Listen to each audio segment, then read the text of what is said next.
Okushorore kaniseji kwebembirwa mureberezi owa Ankole Right Reverend Dr. Fred Sheldon Mwesigwa kandi habireho n'emigenzo etari emwe n'emwe.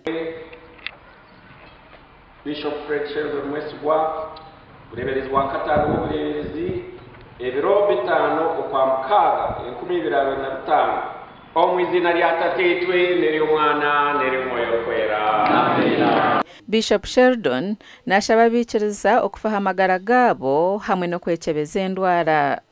Abashaho bari inyuma n'eija abo bashikuza kona ngenda n'abashaho abo batera abantu bakerere amagara kureba kugenderire abo bakashana abo bazuinji baba biye batakushimanya okushira munonge ndwara rero pressure na sukari amisho injara yawe neha nenki ekyotireho mutuma munonga no kunywa amarwa no kwiba no kugira ihari no kuberera abandi no kunyaga abandi aho imire injara ninkanyi.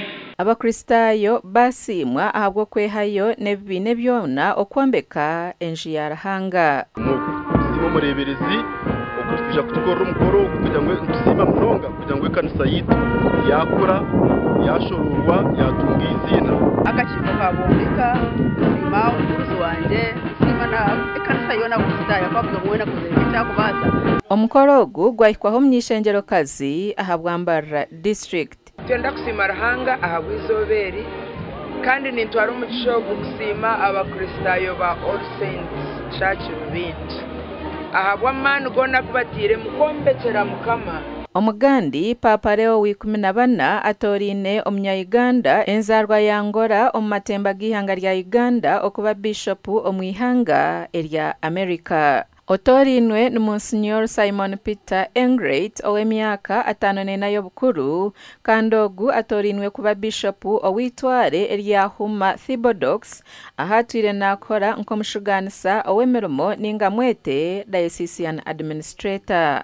Omurisa Simon Peter Englert akazarwa omukwezi kwa munana 2008 omwaka ogwa 1971 omuringora. It is difficult to put into words the depth of emotion I felt when I received the unexpected call from the Apostolic Nuncio, His Eminence Cardinal Christophe Pierre. Ogu akashomera muri St. Peter Minor Seminary omuri Soroti yija yayegita hari St. Peter College omuri Tororo.